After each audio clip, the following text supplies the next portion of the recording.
أعوذ بالله من الشيطان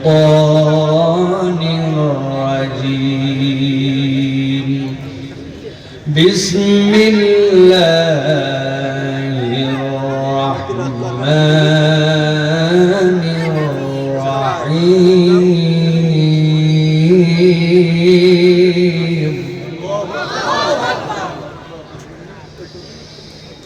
فتول عنهم فما أنت بملوم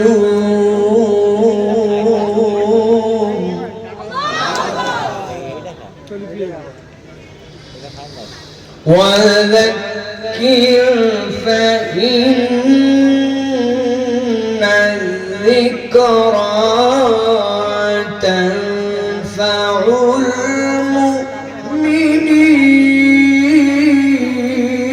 المؤمنين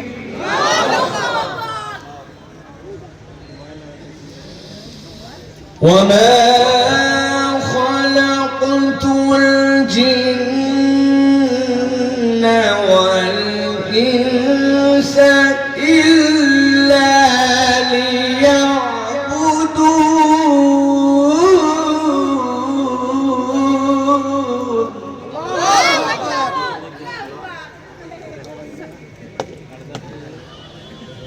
ما أريد منهم من رزق وما أريد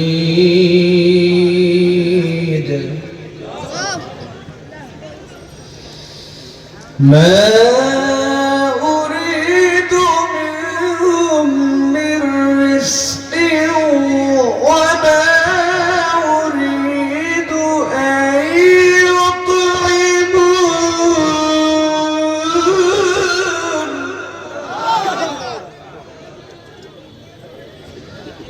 إن الله هو الرزاق ذو القوة المتين وقال الله سبحانه وتعالى آمرا ومخبرا إن الله وملائكته يصلون على النبي يا أيها الذين آمنوا صلوا عليه وسلموا تسليما اللهم صل على محمد وعلى آل محمد كما صليت على إبراهيم وعلى آل إبراهيم إنك حميد مجيد اللهم بارك على محمد وعلى آل محمد كما باركت على إبراهيم وعلى آل إبراهيم إنك حميد مجيد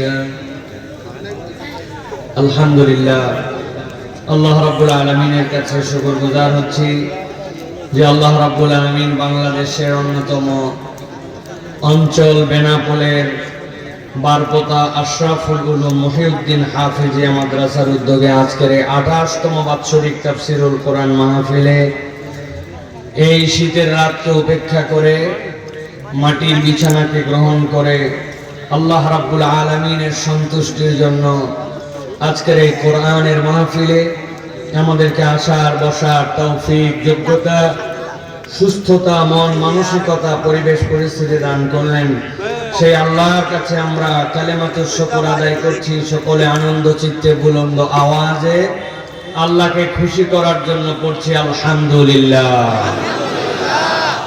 দরুদ এবং সালাম বর্ষিত হোক মানবতার মহান মুক্তির দূত আকায়ে নামদার তাজদারে মদিনা আপনার আমার প্রিয় রাসূল জনাবে মুহাম্মদুর রাসূলুল্লাহ সাল্লাল্লাহু আলাইহি ওয়াসাল্লামের প্রতি আজকের এই মুবারক মজলিসের সম্মানিত সভাপতি যিনি একই সাথে বারপোতা আশরাফুল উলুম মহিউদ্দিন হাফেজিয়া মাদ্রাসার সম্মানিত সভাপতি আলহাজ বকুল মাহবুব সাহেব দামাত বারাকাতুল আলিয়া। সার্বিক সহযোগিতায় আছেন মাসুদুর রহমান লালটু সাহেব, সাধারণ সম্পাদক। মাহফিল পরিচালনা করছিলেন আমাদের এই কেন্দ্রীয় মসজিদের সুযোগ্য সম্মানিত ইমাম হাফেজ মাওলানা হাসানুজ্জামান সাহেব। আপনাদের কাছে কথা বলেছেন হাফেজ মাওলানা সাইফুল ইসলাম, হযরত মাওলানা খাদেমুল ইসলাম সাহেব কিছুক্ষণ পূর্বে সুললিত কণ্ঠে কথা বলছিলেন। মঞ্চ উপবিষ্ট আছেন বিভিন্ন পর্যায়ের গণ্যমান্য ব্যক্তিবর্গ, বিশেষ করে বেনাপোলের বিশিষ্ট ব্যবসায়ী আমাদের হাফিজ ভাইও মঞ্চে উপস্থিত আছেন। আমার সামনে উপবিষ্ট আছেন বিভিন্ন পর্যায়ের আমাদের প্রিয় মুরব্বিয়ানে কেরাম, আমার প্রিয় তরুণেরা, স্নেহের ছোটরা, পর্দার আড়াল থেকে শুনছেন আলাদা প্যান্ডেলে মা এবং বোনেরা, সকলকে একবার সালাম দিয়েছি। আরো একবার আপনাদের কাছে দোয়া পাওয়া এবং করার আশায় সালাম নিবেদন করি। আসসালামু আলাইকুম ওয়া রাহমাতুল্লাহ। আপনারা কেমন আছেন ভাই? বুঝে সুঝে উত্তর দিবেন। হুজুর বলল আর আপনি গড়ে বলে দিলেন আলহামদুলিল্লাহ। গড় না, আপনি এই মাহফিলে আসতে পেরে, এখানে বসতে পেরে, কোরআন শোনার আয়োজনে আপনারা শামিল হতে পেরে, দীর্ঘ রাত্রে কুয়াশা, মাথার উপরে নিচের দিকে ঠান্ডা, এইগুলাকে উপেক্ষা করে আপনারা আজকে কেমন আছেন ভাই? ভালো আছেন আপনারা? কোরআন শোনার মতো এনার্জি আপনাদের আছে ভাই? মন থেকে বললেন আছে ভাই? কিন্তু আমরা তো দেখেছি যে মাহফিলের ভেতরে যা আলো, তার থেকে বেশি এলাকায় মেলা এলো, রাস্তা এলো, ঠিক না ভাই? কারণ কি বলেন তো? কারণ হচ্ছে যারা মাহফিলে আসে নাই, দুইটা কারণ। এক নম্বর, হয় তারা মনে করছে বাইরে তো মাইক আছে, ও তো এগুলো যে কোনো জায়গা থেকে তো ওয়াজ শোনা যায়, তাহলে আবার প্যান্ডেলে আসা লাগবে কেন, ঠিক না ভাই? অথবা আরেকটা কারণ আছে, সেটা হচ্ছে ওয়াজ সব এরা জানে, নতুন করে আর জানার কিচ্ছু নাই, এইরকম পিকআপ নিয়ে ঘোরাফেরা করতেছে, ঠিক কিনা ভাই?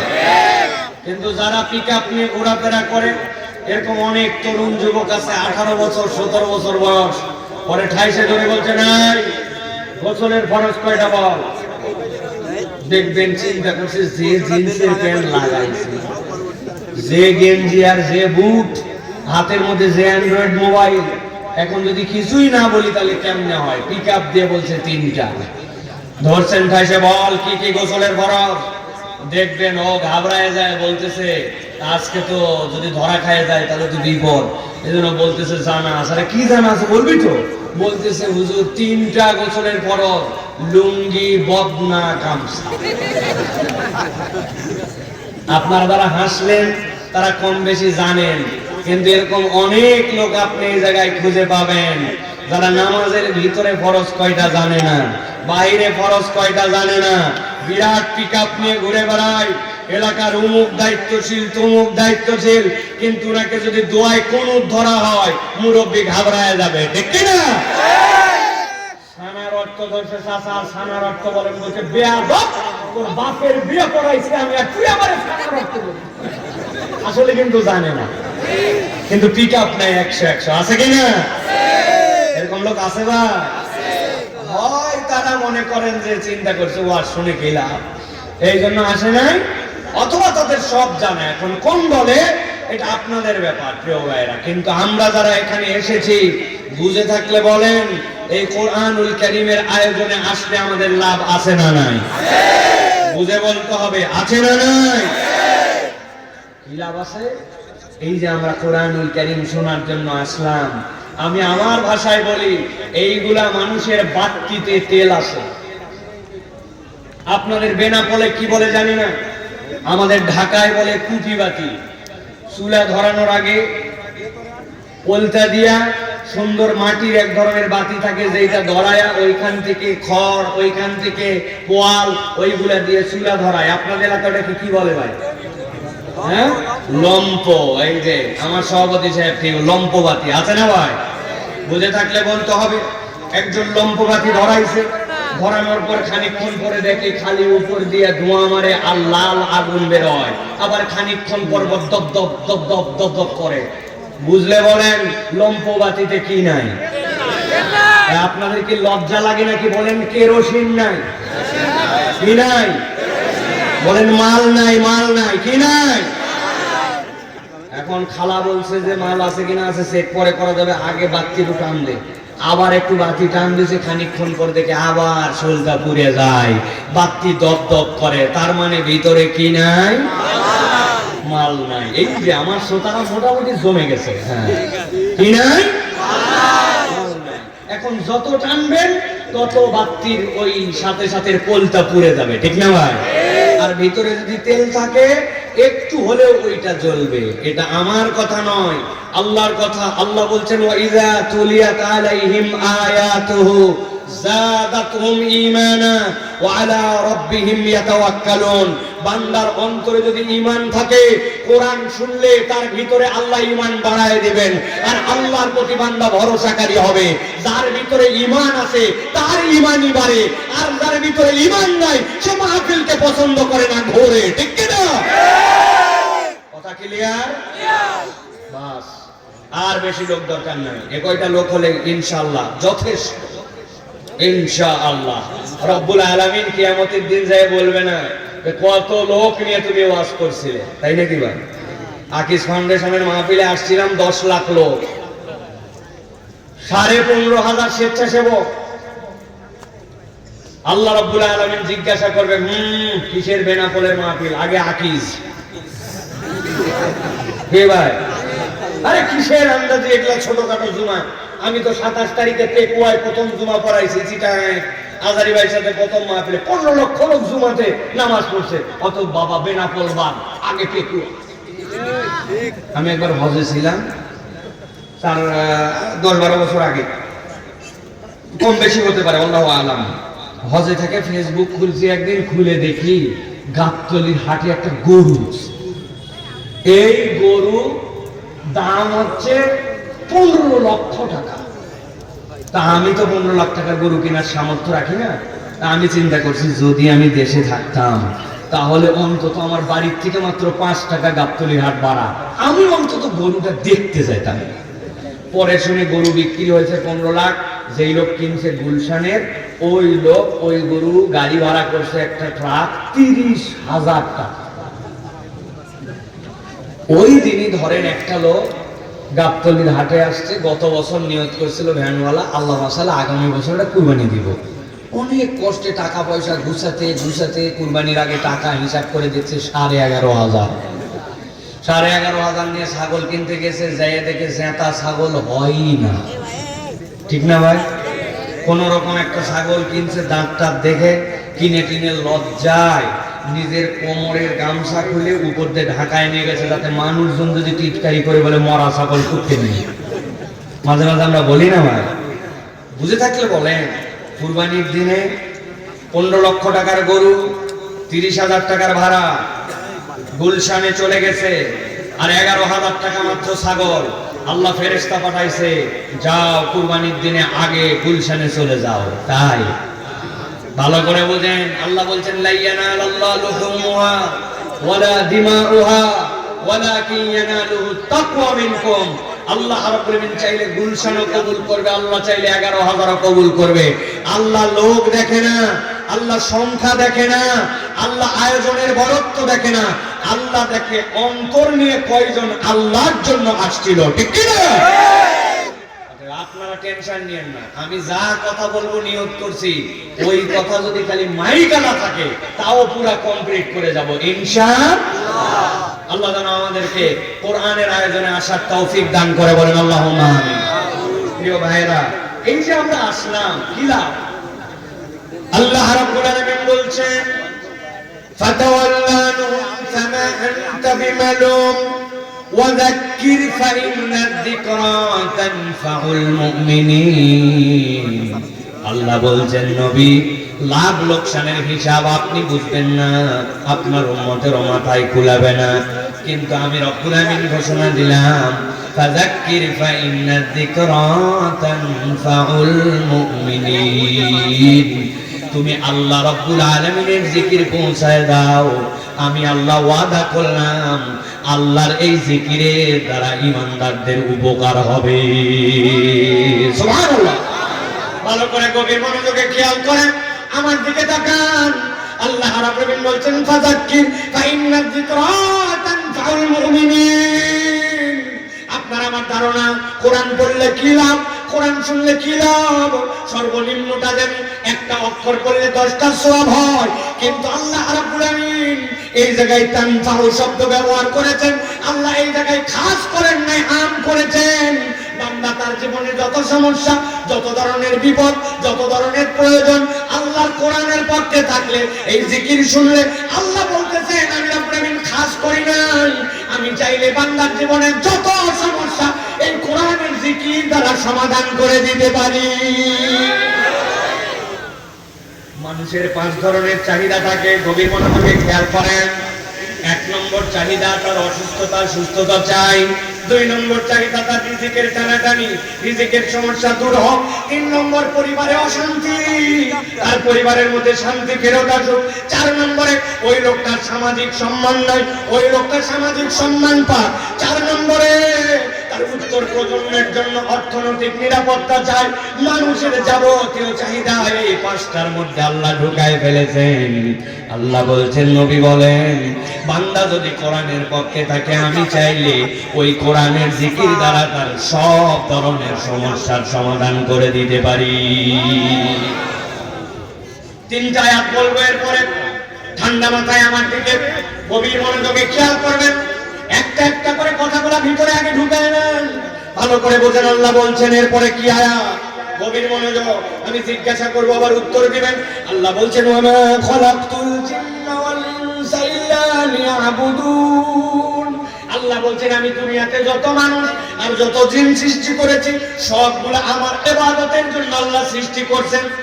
সবাই এই আয়াতে কারিমা জানে, কিন্তু আহলে সুন্নাত ওয়াল জামাতের একটা আকীদা আছে, এই আকীদার বিষয়ে সকলের কাছে স্পষ্ট ধারণা নাই। আমরা মনে করি আমরা আল্লাহর ইবাদত করে বোধহয় আল্লাহর উপকার করতেছি, তাই নাকি? না, ভালো করে ঈমান মজবুত করেন। দুনিয়ার সব মানুষ যদি আল্লাহর ইবাদত করে, আল্লাহর এক চুলও আল্লাহর ইজ্জত বাড়ে না। আর দুনিয়ার সব লোক যদি আল্লাহর ইবাদত ছেড়ে দেয়, রব্বুল আলামিনের এক চুলও বেইজ্জতি হয় না। বান্দার ইবাদতে আল্লাহর সম্মান বাড়ে না, কমে না। ইবাদত করে বান্দা বান্দার সাথে, ঠিক না? আল্লাহ রাব্বুল আলামিন কি বলছেন তারপরের আয়াতে, গভীর মনোযোগে খেয়াল করেন। আল্লাহ বলছেন মা উরিদু মিনহুম মির রিজকিন ওয়া মা উরিদু আন ইউতঈমুন।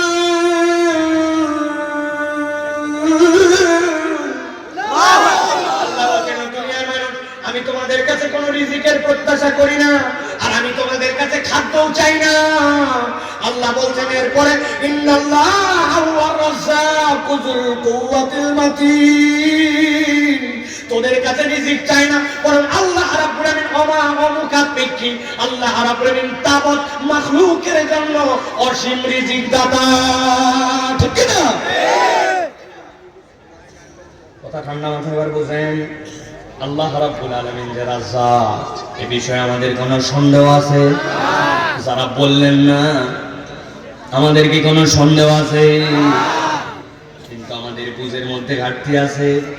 আমরা মনে করছি আলহামদুলিল্লাহ আমার খাওয়া পড়ার কোনো অভাব নাই, আমার আল্লাহ দিলে বাজার সদার কোনো অভাব নাই, আল্লাহ আমাকে খুব ভালো রাখছে, আমি প্রত্যেকদিন খাওয়া টাওয়া সব ম্যানেজ করে ফেলছি, আল্লাহ আমাকে রিজিক দিয়ে রাখছে। আপনি যদি আল্লাহ আপনাকে কেবল খাওয়ায়, এইটুকুকে যদি আপনি রিজিক হিসাবে ধরেন, তাহলে আপনি রিজিকের কনসেপ্টের 10% এখন পর্যন্ত বোঝেন না। আল্লাহ খালি খাওয়ার দেয়, এটা আপনার রিজিক নয়। রব্বুল আলামিনের রিজিক আপনাকে বুঝতে হবে। আল্লাহ যে আপনাকে এখানে এসে বসার তৌফিক দিল, এটা আল্লাহর পক্ষ থেকে রিজিক। আল্লাহ যে আপনাকে একটা সুস্থ মস্তিষ্ক দিল, যেই কথার সাথে ঠিক বলা লাগবে ঠিক বলতে পারেন, ওটা আল্লাহর রিজিক, ঠিক না? আসার সময় দেখলাম বেনাপোল বাজারের মধ্যে একজন চটের বস্তা পরে গাড়ির সিগন্যাল দিচ্ছে, ডানে যাও বামে যাও। চিন্তা করলাম এরে নিয়োগ দিল কে? খানিকক্ষণ পর তাকায় দেখলাম আসলে উনি নিয়োগপ্রাপ্ত নয়, উনার সব আছে, দুইটা হাত, চোখ, নাক, কান। আপনার আমার মতোই পা আছে, আপনার আমার মতোই দাঁত আছে, মুখের মধ্যেও দেখলাম দাড়ি আছে। কিন্তু সব থাকার পরেও বেনাপোল বাজারে ট্রাফিকের দায়িত্ব বিনা হিসাবে শর্ট করে পালন করতেছে। হাত পা সব থাকার পরেও কেউ তাকে মানুষ বলতেছে না। কি বলতেছে? জোরে বলেন।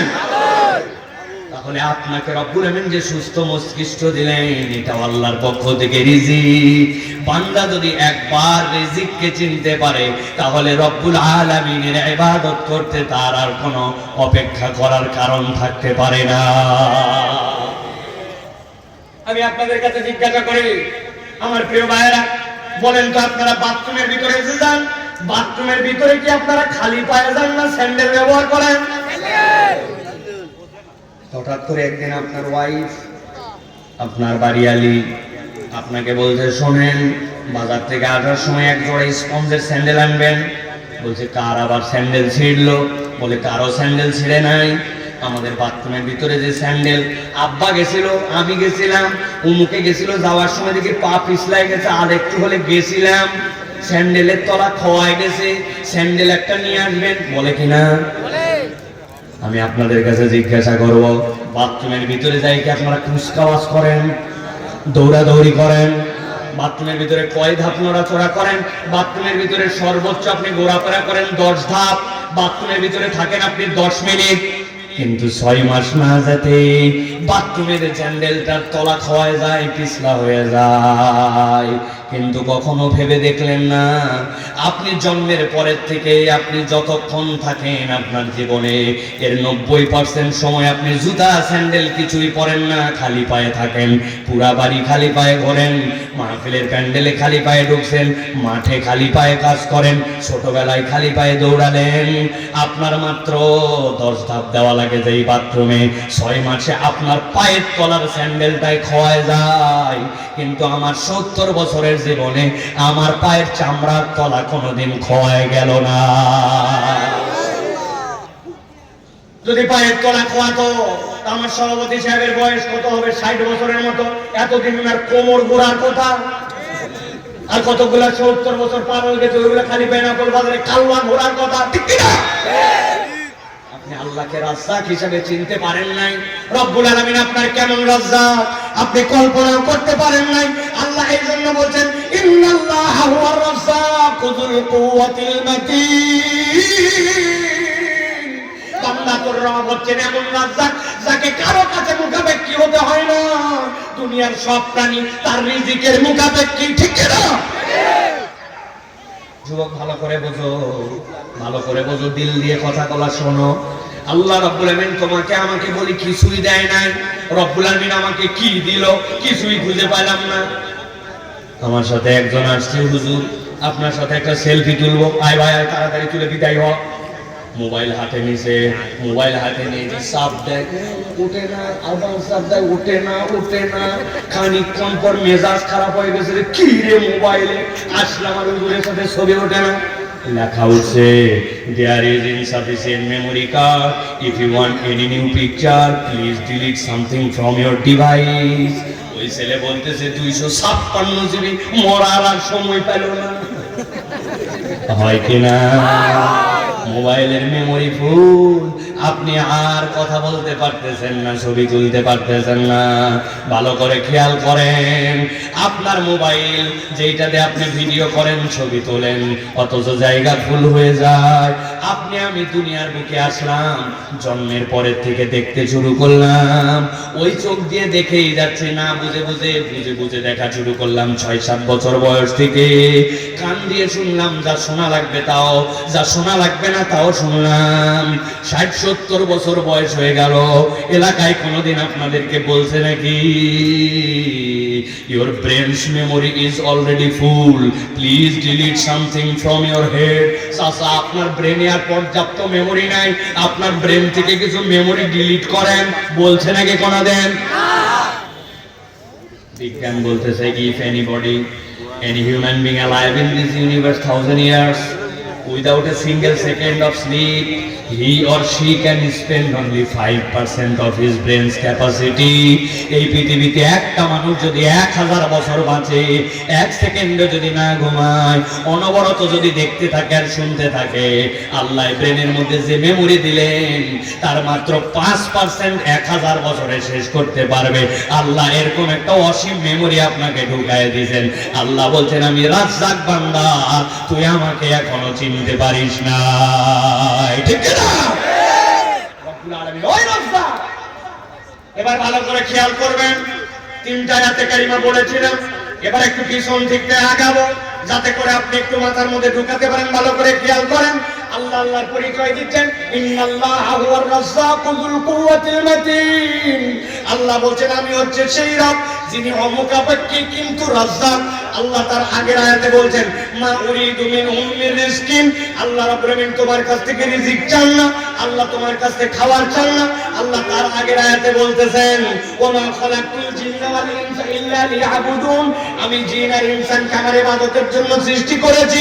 আল্লাহ রাব্বুল আলামিন শেষ আয়াতে নিজের রাজ্জাক পরিচয় দিলেন, আর সর্বপ্রথম আয়াতে আল্লাহ পরিচয় দিলেন, ফাযাক্কির ফা ইন্না যিকরা তানফাউল মুমিনিন। তুমি কোরআনের পথে আসো, কোরআনকে জিকির হিসেবে গ্রহণ করো। আমি আল্লাহ বললাম তোমার সব উপকার করব, উপকার উপরে আর শেষে হচ্ছে রিজিকের ঘোষণা। আল্লাহ বলতেছেন, বান্দা একবার যদি কোরআনকে ধারণ করে, কোরআনের পক্ষে আসে, কোরআনের জিকিরকে হৃদয়ে অনুভব করে, ওই বান্দার যত ধরনের রিজিক লাগবে সব রিজিকের জিম্মাদার আল্লাহ। কার কাছে যাই, কার কাছে খুঁজি, কোথায় আমি দৌড়াই? কোরআন শুনতে তারপরেও দিল আমার টানে না। বাড়িতে বলে আসছে কোরআন শুনতে যাচ্ছি, তাফসীর মাহফিলে বদমাইশ 10-12টা বন্ধু মিলে আড্ডা মারতেছে আর বিড়ি খাচ্ছে। অন্য দিনটা এই সময় পর্যন্ত বাইরে থাকতে পারবে না, অতএব সপ্তাহে একদিন চিন্তা করছে বিড়ি খাওয়ার দিন। ওরে ধরছে, তোর পকেটের মধ্যে কি রে? এই পকেটের মধ্যে চকলেট। তুই তো ছোট বাচ্চা না, তোর পকেটে চকলেট কেন? খাইছে ধরার পর দেখবেন বলবে যে বিড়ি খাইছি তো বাড়ির জায়গায় বন্ধ না করে, এই জন্য যাওয়ার সময় চকলেট খেতে খেতে চলে যাবো, ওই জন্য পকেটে চকলেট রাখছে। ওই বিড়ি কর জানে না যে বিড়ি করে আন্ডারওয়ার্ড দিয়েও বিড়ির গন্ধ বাড়ায়। ব্যাক কলকাতা, তুই চকলেট খাই গন্ধ দূর করবি কেমনে? ঠিক কিনা? বিড়ি খেতে আসছে, পাপড় খাইতে আসছে, কোরআন শোনার জন্য তারপরে আসতে পারে না। বছরে প্রত্যেক দিনে আয়োজন হয়, তাই না? প্রত্যেক দিন আয়োজন হয় না, বহুত কষ্ট করে আয়োজন করতে হয়, এই প্রোগ্রামগুলি সাজাতে হয়, আলোচকদেরকে নিয়ে আসতে হয়। আপনারা যদি কোরআনের পক্ষে তারপরে না আসেন, তাহলে আল্লাহর কাছে এইগুলি আমাদের জন্য অভিশাপের কারণ হয়ে যেতে পারে। ঠিক না? অতএব প্রিয় ভাইরা, কোরআনুল কারীম শোনার জন্য আমরা আসছি। কোরআন শুনতে রাজি আছেন তো আপনারা? যারা আমার ওয়াজের আগে শুনেছেন তারা মনে করেন না, তারা বুঝবেন এখন পর্যন্ত ওয়াজ কিন্তু শুরু হয় না। অনেকে হয়তো যারা প্রথম তারা মনে করতেছে, বাবা হুজুর উঠেই তো মোটামুটি। জি না, এখনো ওয়াজ শুরু হয় নাই। আমার নিয়ম হচ্ছে প্রথমে একটু আল বান্দা, আল বান্দা বোঝেন তো ভাই? কি ওয়াজ শুনলাম আর কি শুনলাম না, আমাদের জীবনে ফায়দা হচ্ছে না। এই জন্য আমি আগে টার্গেট ঠিক করি যে আমার শ্রোতার আগে আল বান্দা লাগবে। আল বান্দার পরে তারপরে যদি শ্রোতা মনে করে যে কিছু কথা শুনবো আবার কিছু করব, তাহলে ওই কয়টা লোককে নিয়ে আমি কোরআন থেকে কিছু আলোচনা করতে চাই। ঠিক না? তাহলে আমরা বুঝাতে চেয়েছি আল দিয়ে যে কোরআনের পক্ষে থাকলে লাভ আছে, এতে কোনো লস নাই। কোরআনের পক্ষে থাকে তারা, ঈমানের নূর আছে যাদের সাথে। ঠিক কিনা? এই জন্য আমরা কোরআন থেকে কিছু কথা শুনতে চাই। আপনারা আছেন তো ভাই? তবে মুরব্বী যারা আছেন তাদের বয়স 40+, আপনাদের থাকার কোনো দরকার নাই। আপনারা বাড়ি চলে যান, আপনারা তবে বাড়ি চলে যায় আপনারা সুখ পাবেন না, কারণ আমাদের সব চাচি আমরা ফুল ফিল চলে আইছে। আপনার চাবি উনার কাছে, আপনার বাড়ির যে বারান্দায় বসে থাকা, ঠিক না? এই জন্য এখানেই বসে থাকেন, তাও লাভ হবে। তবে ওয়াজ না শুনলেও চলবে, আপনারা যেমনি থাকেন। আমার শ্রোতা তারা 40 বছরের নিচে বয়স যাদের আছে, আছে। আমরা যদি আপনারা বলেন তাহলে কোরআনুল কারীমের ভিতরে ঢুকতে চাই। রাজি আছেন আপনারা? কারা কারা আছেন একটু হাত উঁচু করেন, শক্ত করে হাত উঁচু করেন।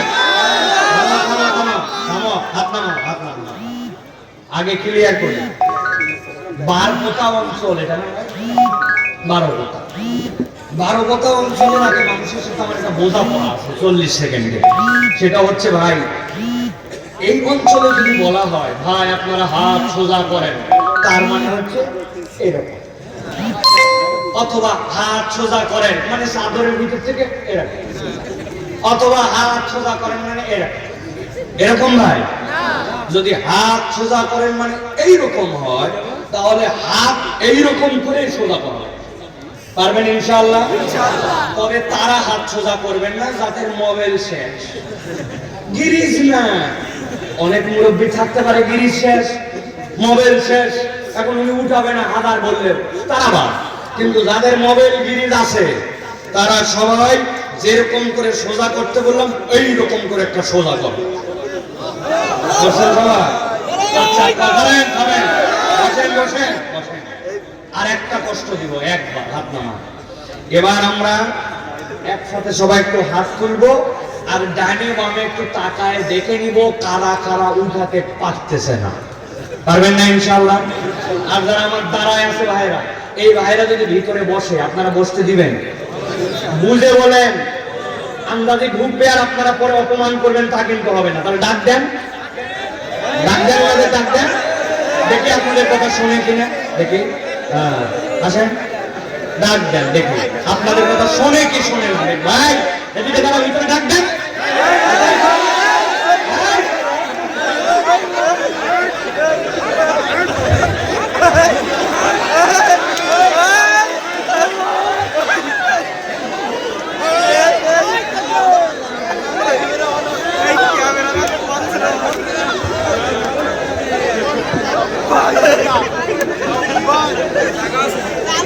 বুঝছে সবাই?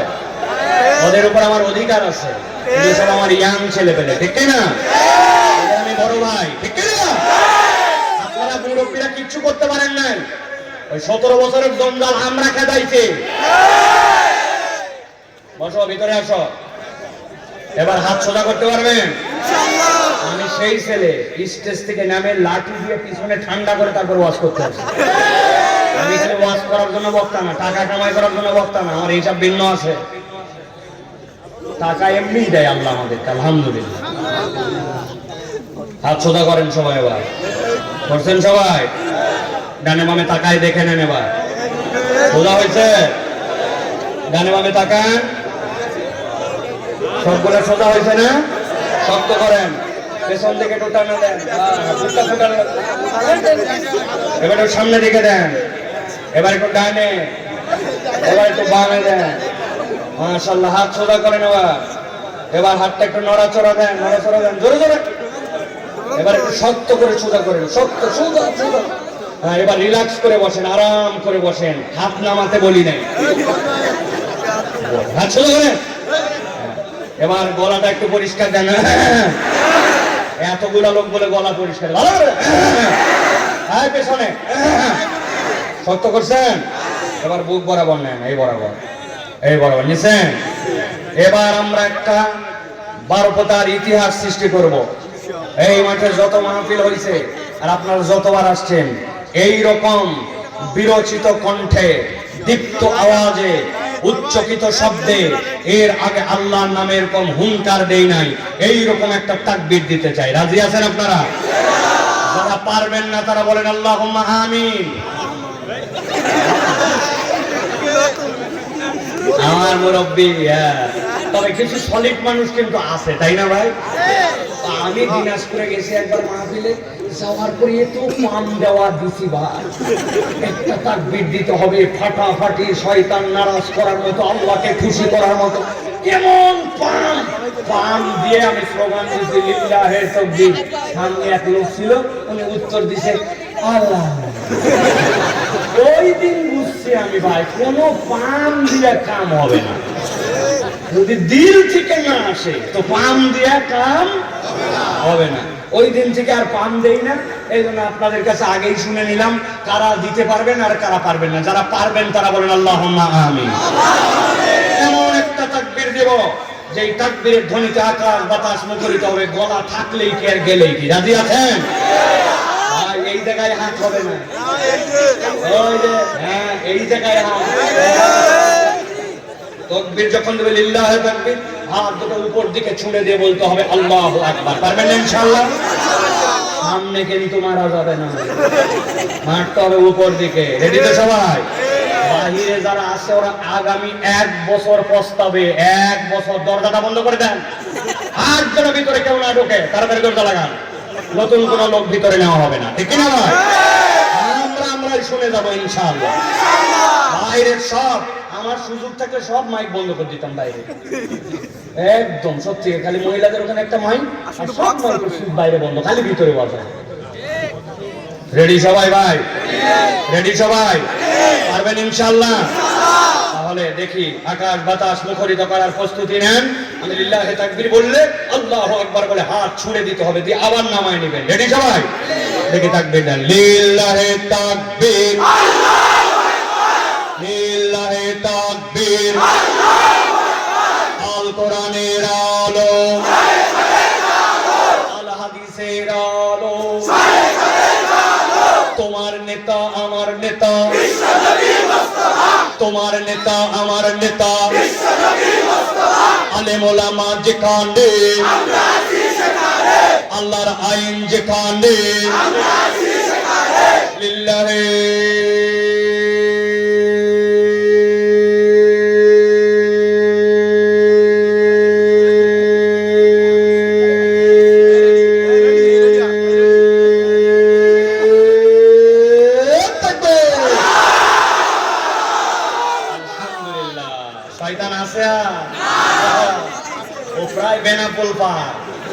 ইন্ডিয়ার দিকে চলে গেছে, ঠিক কিনা? শয়তানদের দিকে শয়তান চলে গেছে, ঠিক কিনা? আগামীর বাংলাদেশ ইসলামের বাংলাদেশ, কোরআনের পক্ষের বাংলাদেশ, তরুণদের বাংলাদেশ, বৈষম্যহীন বাংলাদেশ, ইন্ডিয়ার চোখে চোখ রেখে কথা বলার বাংলাদেশ, বাবুদেরকে মুতানোর বাংলাদেশ। ওই বাংলাদেশে আল্লাহু আকবারের পক্ষে যারা, আমরা তাদের পক্ষে, ঠিক কিনা? কথা ঠিক তো? মুরব্বীদের ঠিক নেওয়ার দরকার নাই। 50 বছর আমরা দেখছি আন্দাজে ঠিক। যখন কান মারা লাগবে তখন 1 বিড়ি আর চা দিয়ে ইমান বিক্রি।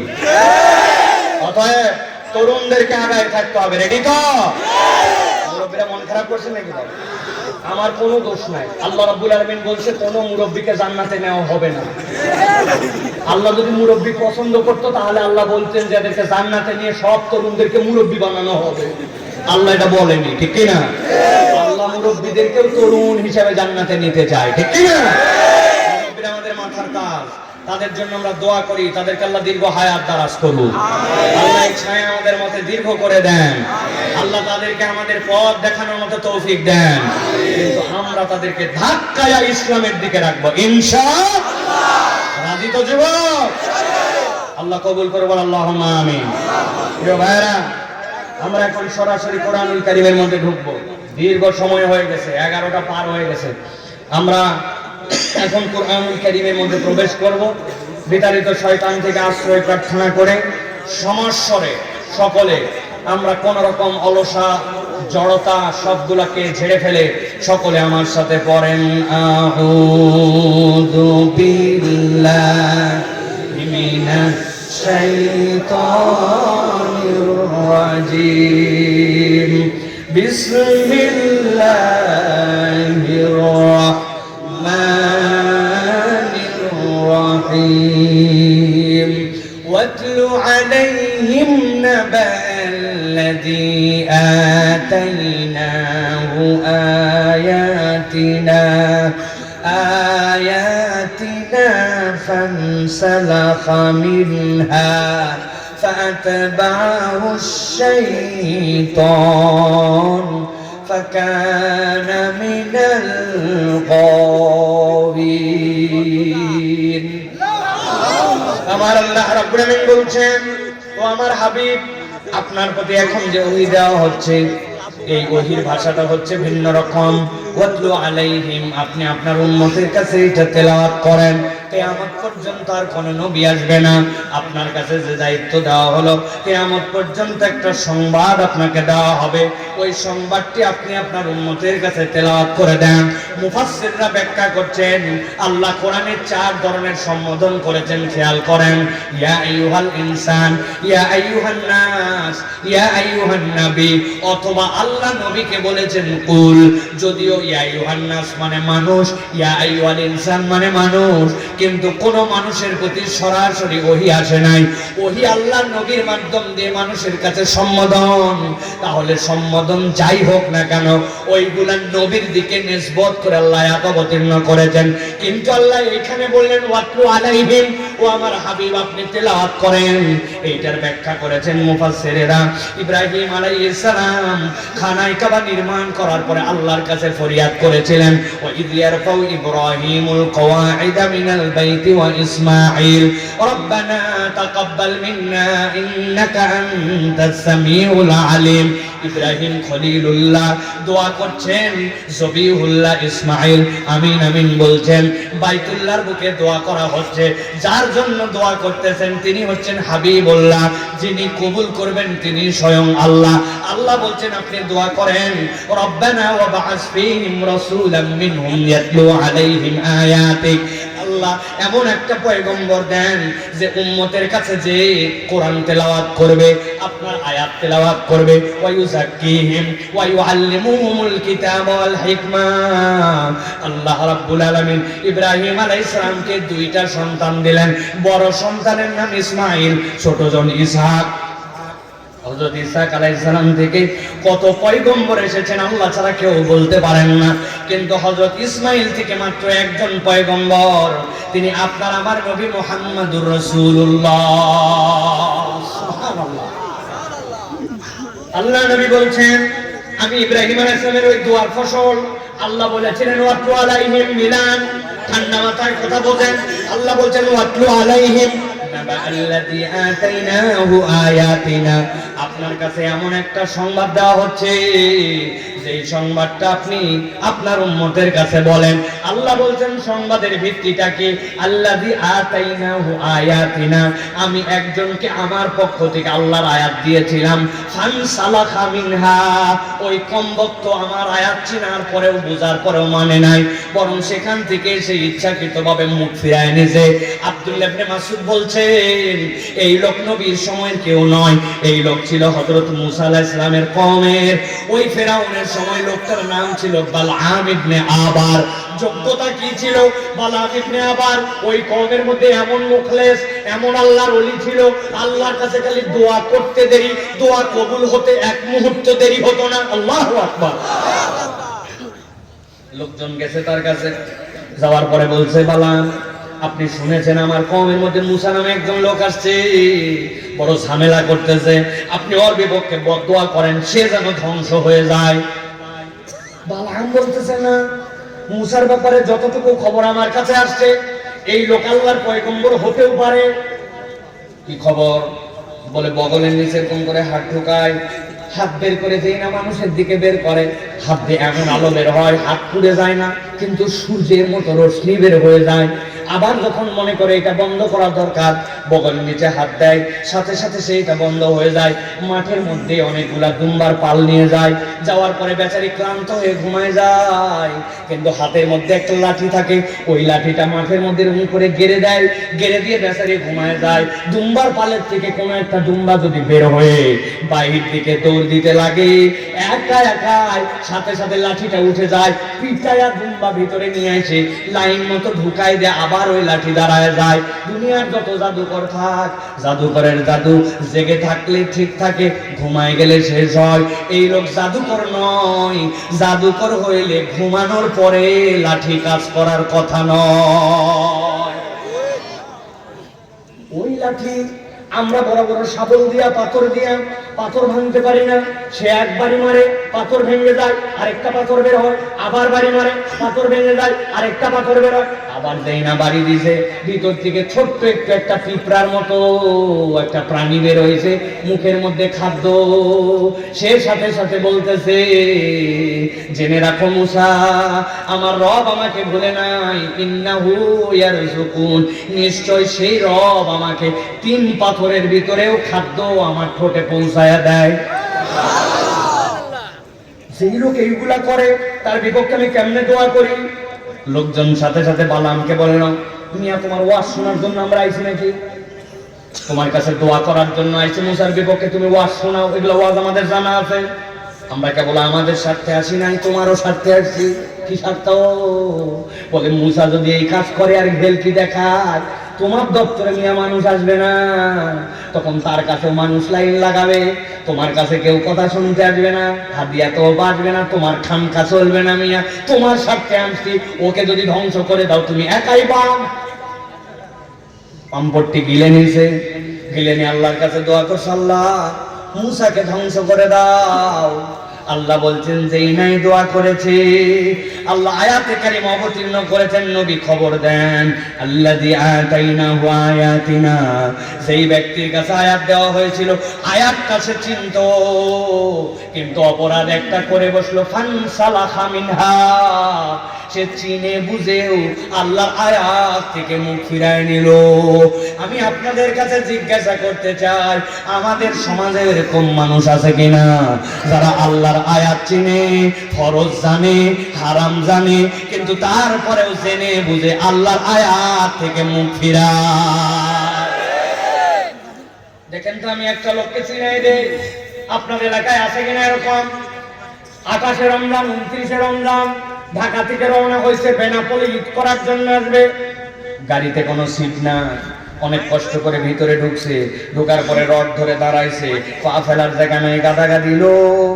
হঠাৎ করে যেই না আমিন বাজার পার হয়েছে, সাভার পার হয়েছে, আসরের আজান, আল্লাহু আকবার আল্লাহু আকবার, এইটা শোনার সাথে সাথে তার মনে হয়েছে আসরের নামাজ তো পড়া লাগবে, কিন্তু ওই বেচারি যে বাস থামাবে উপায় নাই, নামবে যে কায়দা নাই, ওই জায়গায় যে দাঁড়ায় নামাজ পড়বে কিবলা ঠিক নাই, ওযু করবে সে উপায় নাই, তায়াম্মুম করবে সেরকমও পরিবেশ নাই।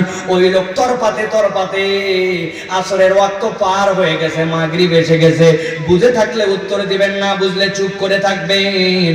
এই লোকটা যে নামাজ মিস করলো, নামাজ পড়তে পারলো না, এই লোকটা কি নামাজটা যে ত্যাগ করলো, এইটা কি ইচ্ছাকৃত না অনিচ্ছাকৃত? অনিচ্ছাকৃত, তার ইচ্ছা ছিল কিন্তু উপায় করতে পারে না, ঠিক না?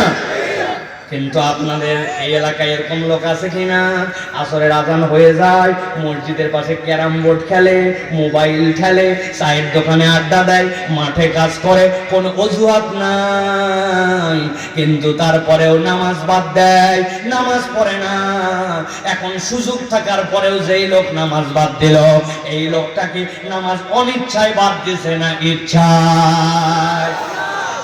আল্লাহ কি বলছেন ভালো করে শুনেন, ফানসালাখা মিনহা, ইচ্ছাকৃত আল্লাহর আয়াত থেকে ফেরত আসলো। 1 নম্বর অপরাধ, আল্লাহ বলছেন যেই ব্যক্তি ইচ্ছাকৃত আল্লাহর নিদর্শন থেকে মুখ ফিরায়, সাথে সাথে সে দ্বিতীয় একটা অপরাধে পড়ে যায়। কি অপরাধ? আল্লাহ বলছেন ফাআতবাউ শাইতানু ফাকানা মিনাল গাওয়িন, একবার যে জেনে বুঝে আল্লাহর আয়াত থেকে মুখ ফিরায়, আল্লাহ বলছেন শয়তান তার পিছে লেগে যায়, আর একবার যার শয়তান পিছে লাগে, ওই ব্যক্তি নিশ্চিত নিশ্চিত পথভ্রষ্ট হয়ে যায়। কথাটা বুঝেন না? একটু ছোট্ট করে ভেঙ্গে বুঝাই, ভালো করে খেয়াল করেন। আমরা মাঝে মাঝে আমাদের বাচ্চা কাচ্চাকে বকাঝকা করি, আপনারা করেন শয়তানি করবি না, দুষ্টামি করবি না, বান্দরামি করবি না, বলেন না? মানে কি? মানে ওর যে কাজটা শয়তানি, ওই কাজ যদি করে শয়তানের অনুসরণ করা হবে। বাঁদরামি করবি না, এই বাঁদরামিটা শয়তানের খাসলত, তাহলে তুই শয়তানের অনুসরণ করবি, ঠিক কিনা? কিন্তু আল্লাহ ভিন্ন কথা বলছেন। আল্লাহ বলছেন কেউ যদি আল্লাহর আয়াত থেকে মুখ ফিরায় নেয়, ফাআতবাহু শাইতান, সে তখন শয়তানের অনুসরণ করে না, বরং শয়তান তার পিছে লেগে যায়। আর একবার যখন শয়তান কারো পিছে লাগে, আল্লাহ বলছেন ফাকানা মিনাল গাওয়িন, জেনে রাখবেন নিশ্চিত নিশ্চিত ওই ব্যক্তিটা পথভ্রষ্ট হয়ে যায়। আমরা আমাদের সমাজের অনেক প্রমাণ দেখেছি, ডায়লগ মারে প্রত্যেক রাত্রে 70 রাকাত তাহাজ্জুদ পড়ে, ফজরের নামাজের পরে যায় নামাজ খোঁজে, কিন্তু আলেম ওলামাকে ফাঁসি দিতে তাদের একবারও হাত কাঁপে নাই। মিথ্যা মামলা দিয়া মিথ্যা প্রহসনের বিচার করে হুজুরদেরকে দৌড়ের উপরে রাখলো। উনি নাকি আবার নামাজি, উনি নাকি আবার হাজি, উনি নাকি আবার যায় নামাজ খোঁজে।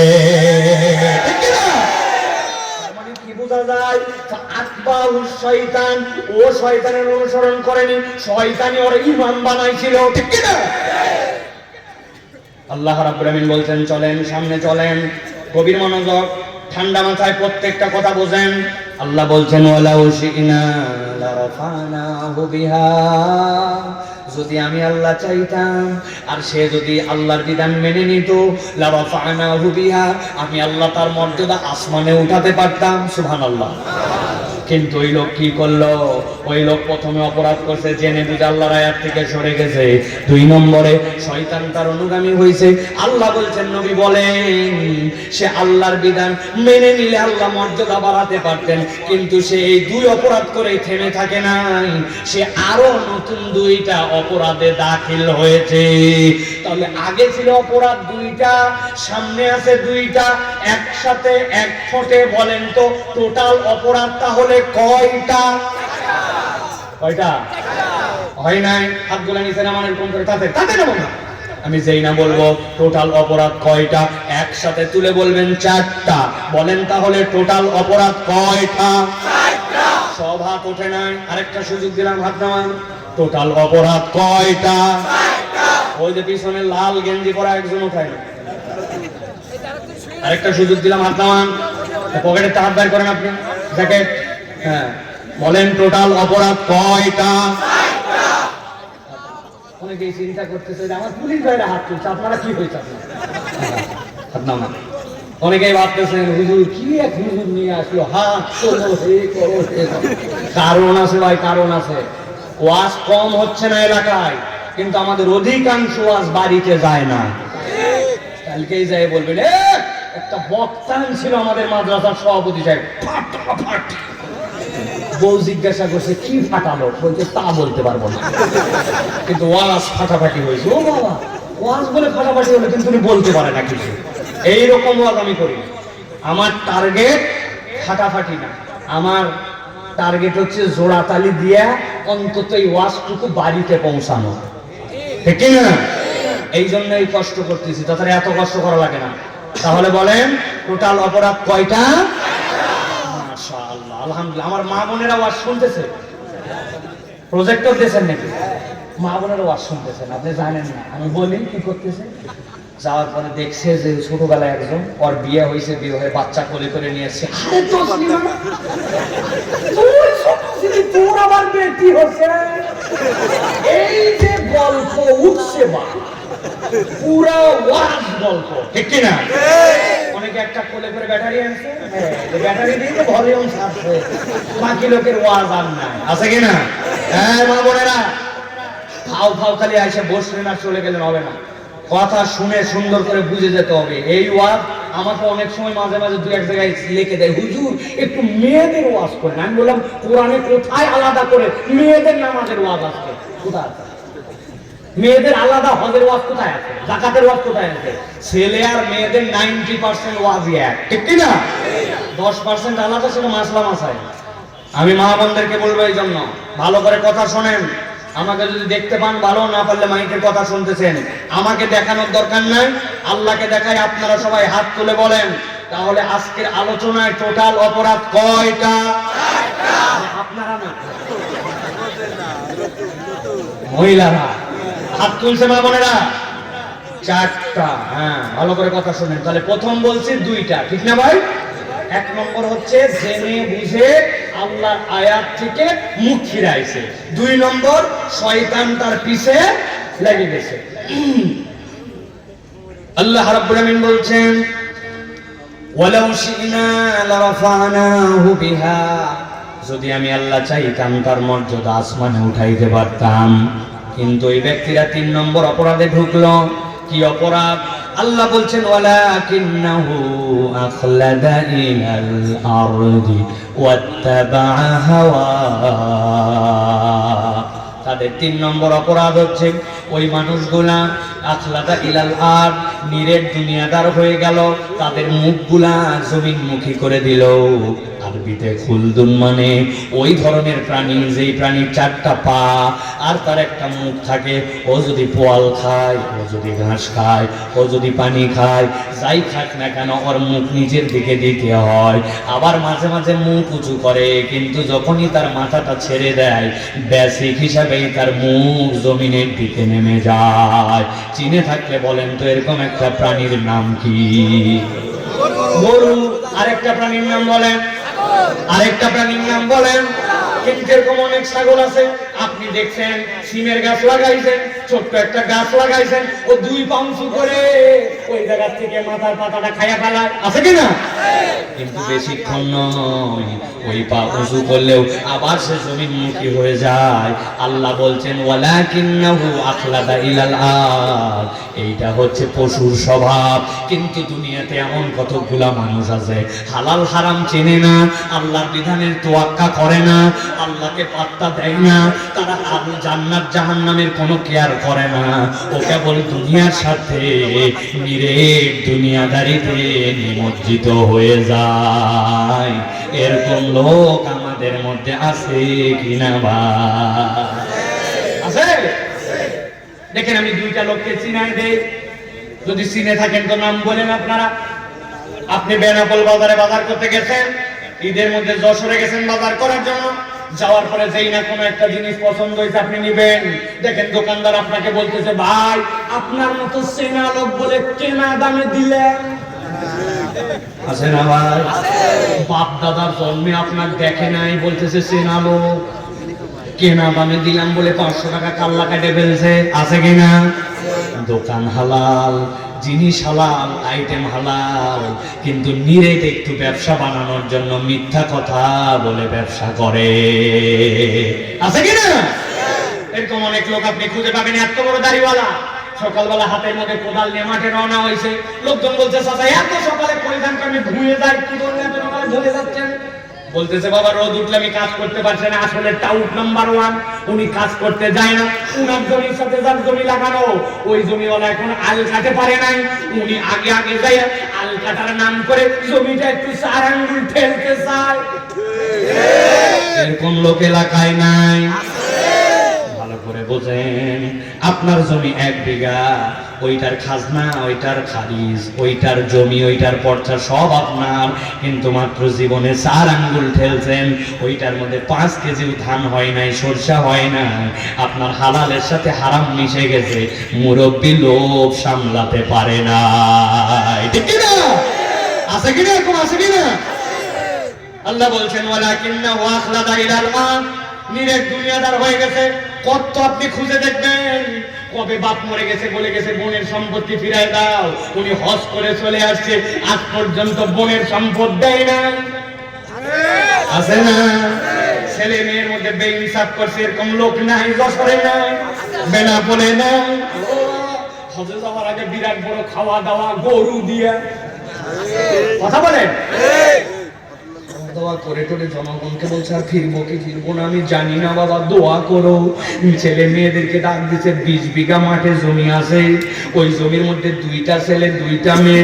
2 মেয়েকে বলছে তোদের বিয়ের সময় খরচ গেছে বাবা, আসার সময় তোর জন্য মালা নিয়ে আসবো, তোর জন্য বালা নিয়ে আসবো, আমার নাতিদের জন্য হাতের আংটি নিয়ে আসবো। মা ফিরতে পারি কি পারি না, এইগুলা বলে সিস্টেমে 3 বিঘা জমি দিয়া বাকি সন্তান 2টাকে 17 বিঘা জমি দিছে।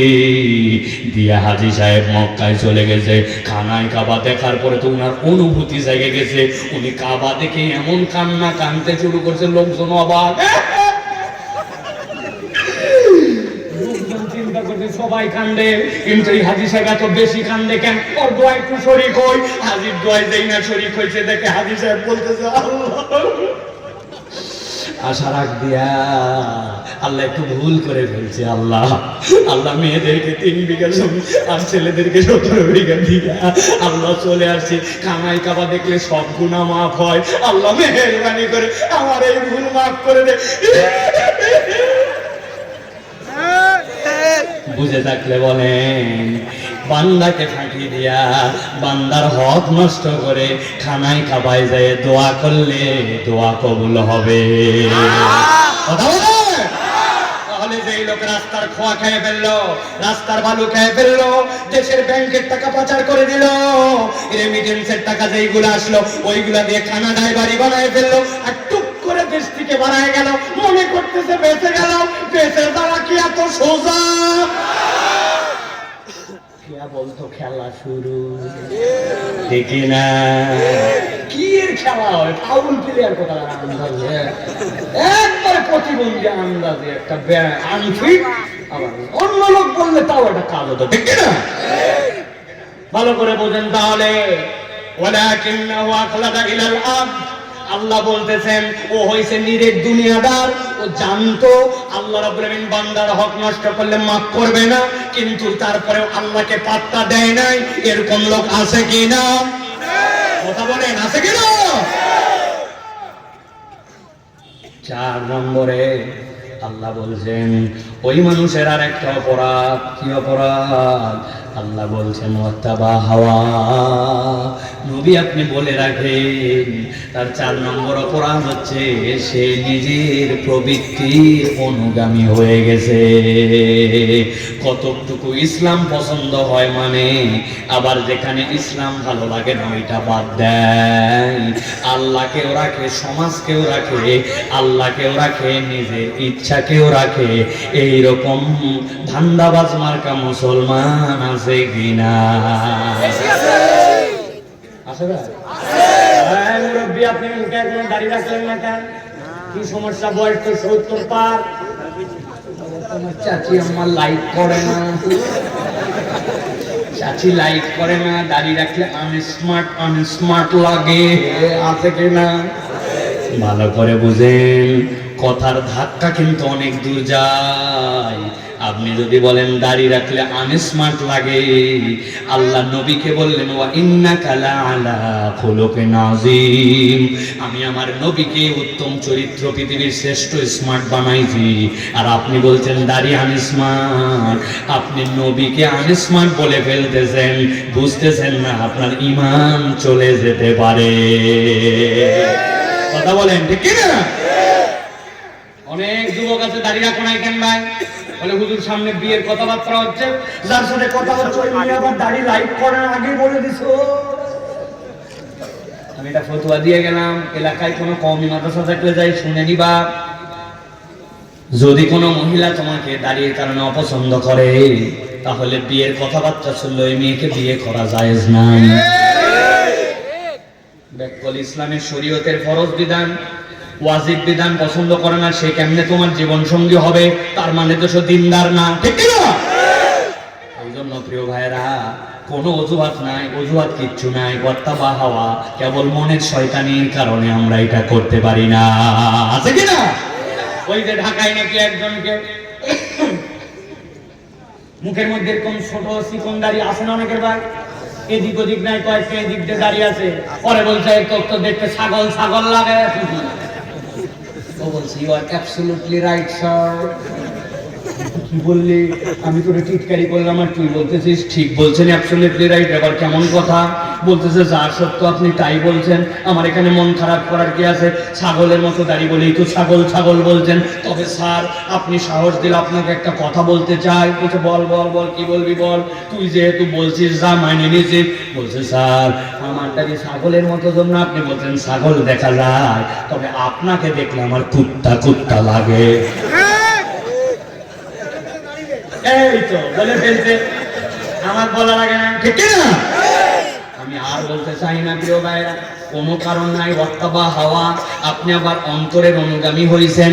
এইরকম অনেক মানুষ খুঁজে পাবেন, নামাজ পড়ে, রোজা করে, হজ করে, আবার ইসলামের যেই বিধান তার পছন্দ হয় না ওই বিধান থেকে দূরে থাকে। আছে কি না? আছে আছে মানে কি আমি আপনার কাছে চিনাই দিতে পারবো। আমি আপনার কাছে আরেকটা ঘটনা বলি, দেখেন তো আপনাদের এই এলাকায় বিয়ে শাদী হয়?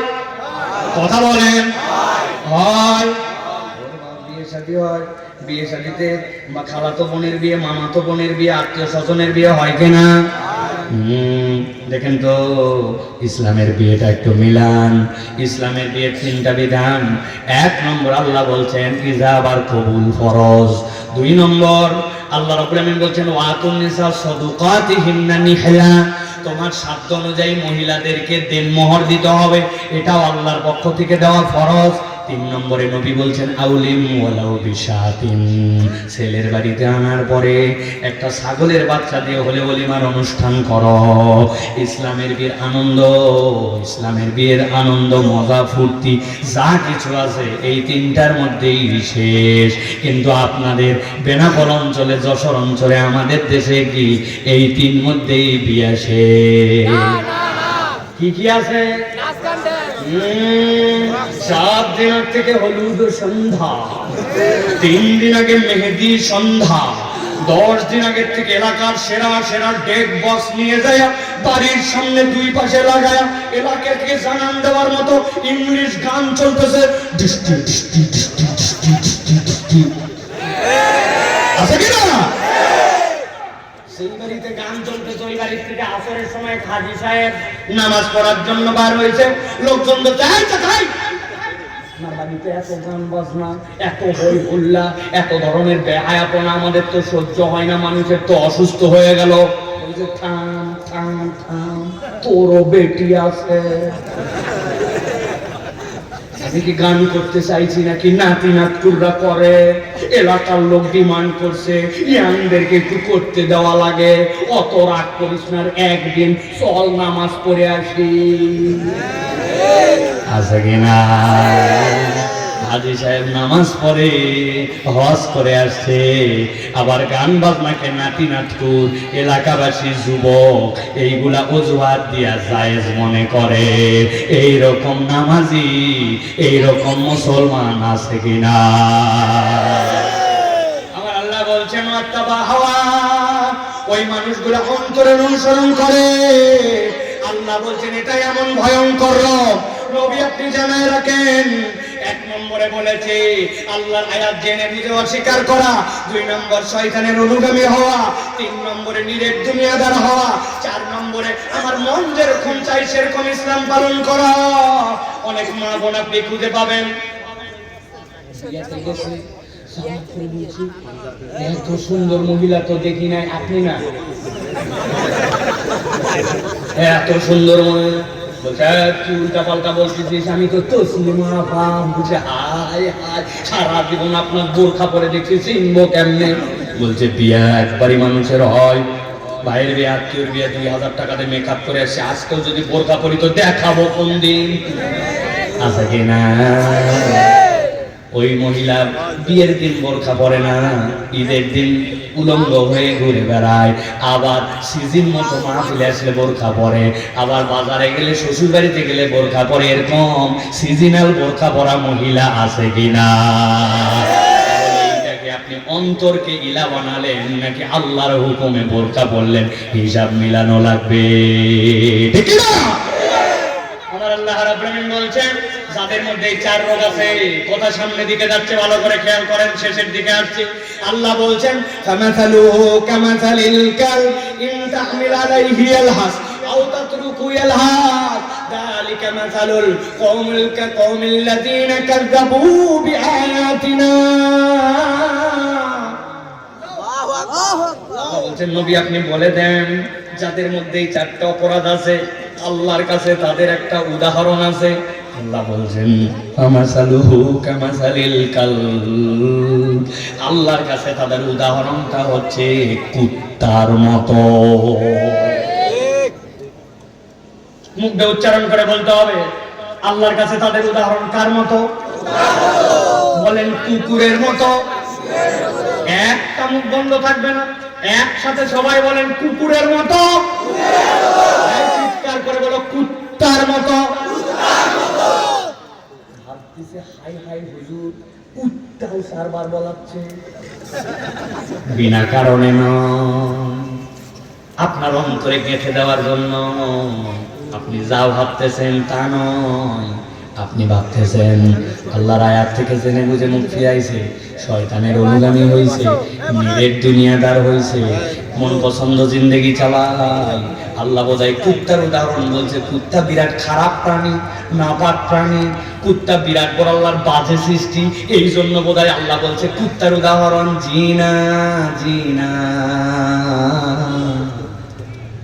আমি আমার ভাষায় বলি, দুনিয়াতে অনেক কুকুর আছে মানুষের থেকে বিশ্বস্ত, অনেক মানুষের থেকে বেশি কৃতজ্ঞ।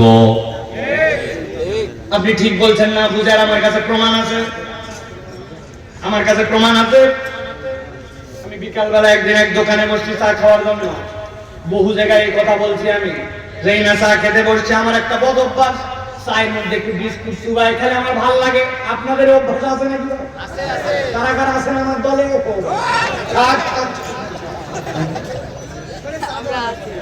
এই উপর দিকে তাকাইছি, তাকায় দেখি বিস্কুট কোনটা আছে, দেখি একটা এনার্জি বিস্কুট, 5 টাকা দাম।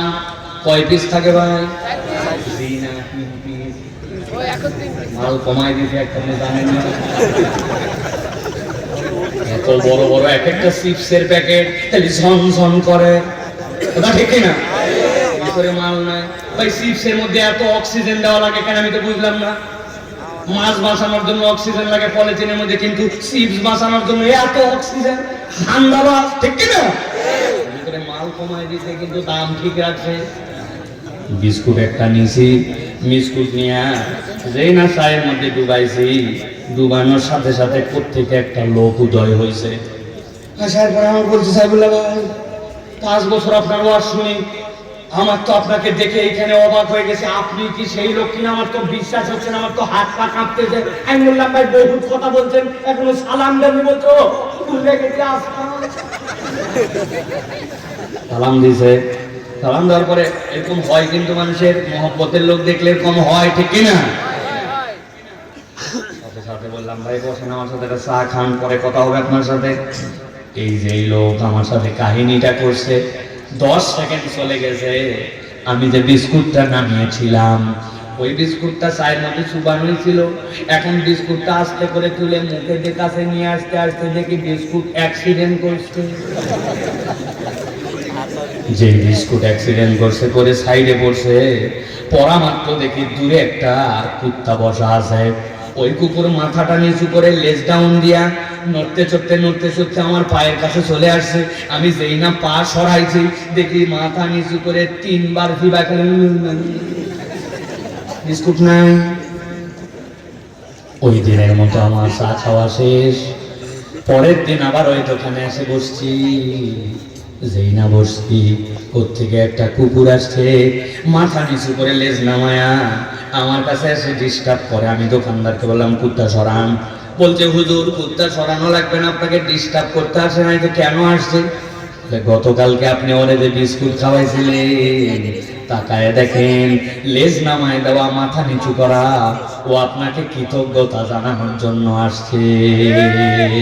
আমি আপনাদের কাছে জিজ্ঞাসা করতে চাই, আমার আলোচনা এই পর্যন্ত বুঝে থাকলে উত্তর দেন, যেই কুকুর লেজ নামায়া মাথা নিচু করে আমাকে কৃতজ্ঞতা জানাতে আসছে, ওই কুকুরকে গতকাল থেকে আমি বিস্কুট খাওয়াইছি নাকি বিস্কুটটা হাত থেকে পড়ে গেছিল? ওই বিস্কুট খাওয়াইছি না বিস্কুট গতকালকে অ্যাক্সিডেন্ট করছিল? তাহলে একটা বিস্কুটের কিয়দংশ খেয়ে একটা কুকুর কৃতজ্ঞতা জানায়, কিন্তু আপনি এরকম অনেক মানুষ খুঁজে পাবেন, তার বিপদে আগায় গেছেন, টাকা হাওলাত দিছেন, তারে ঠেলে সামনে দিকে নিছেন, তাকে যখন কেউ চিনত না তখন আপনি তাকে আগায় দিছেন। এখন আপনার একটু প্রয়োজন, আপনাকে আর চেনে না, টাকা ফেরত দেয় না, বিপদে আপনার পাশে আগায় না, উল্টা সুযোগ পাইলে আপনাকে বাঁশ দিতেও ছাড়ে না। আছে কিনা? ভালো করে খেয়াল করেন। আল্লাহ বলছেন ফামাসালুহু কামাসালিল কাল ইন তাহমিল আলাইহি ইয়ালহাস আও তাতরুকুহু ইয়ালহাস যালিকা মাসালুল কওমিল আল্লাযীনা কাযযাবু বিআয়াতিনা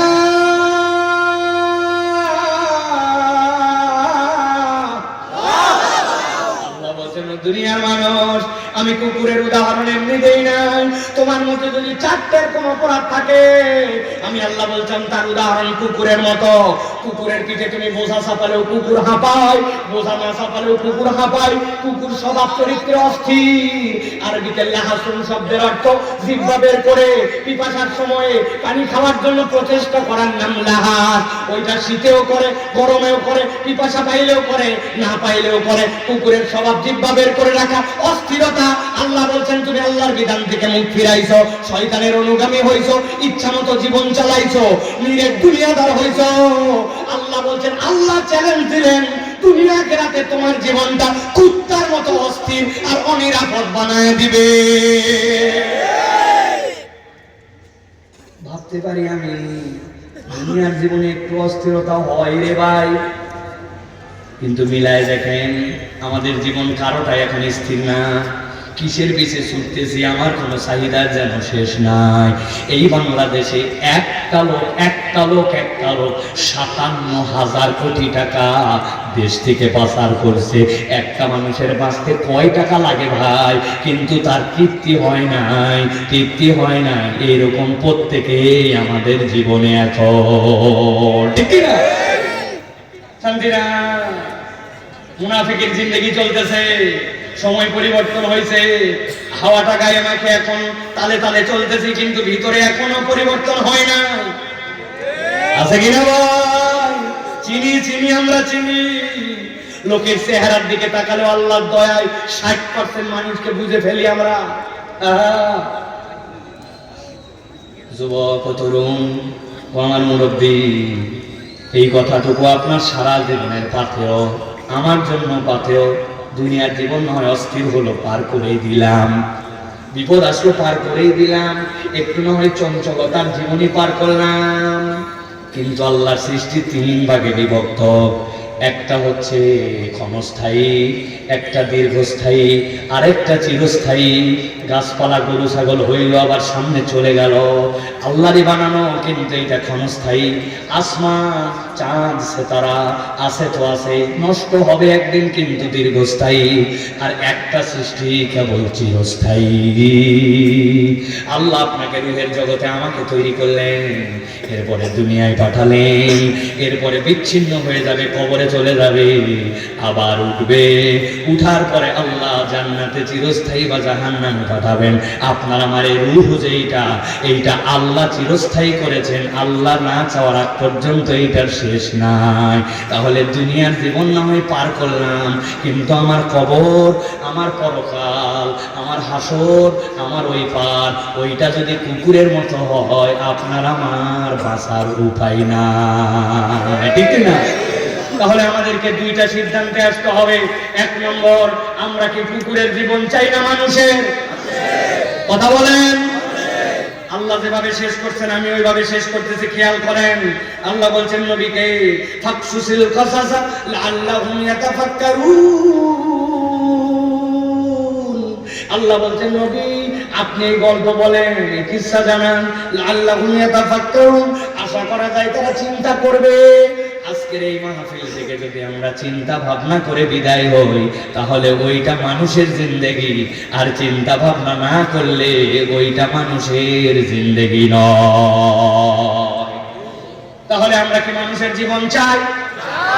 চাই চাই চাই চাই চাই, বলেন আল্লাহুম্মা আমিন। তাহলে মানুষের জীবন কি নামাজ ছাড়া না নামাজওয়ালা? হাত তুলেন না। নামাজ ছাড়া না নামাজওয়ালা? মিথ্যা বলা না বাদ দেওয়া? গীবত করা না ত্যাগ করা? মহিলাদেরকে পর্দা লাগবে না লাগবে না? মানুষের জমির হাল ঠেলা যাবে? মেয়েদের হক নষ্ট করা যাবে? সমাজের মধ্যে মুনাফিকি করা যাবে? তবে ক্লিক মারা যাবে তো না? মহিলাদের আলোচনা করা যাবে তো? মোবাইলে গান শোনা হারাম শোনা যাবে? আল্লাহ কবুল করুন। আল্লাহ আল্লাহ বলেছেন সাআ মাসালাল কওমুল্লাযীনা কাযযাবু বিআয়াতিনা, তাদের কাছে বলে লাভ নাই যারা আল্লাহর আয়াত অস্বীকার করে।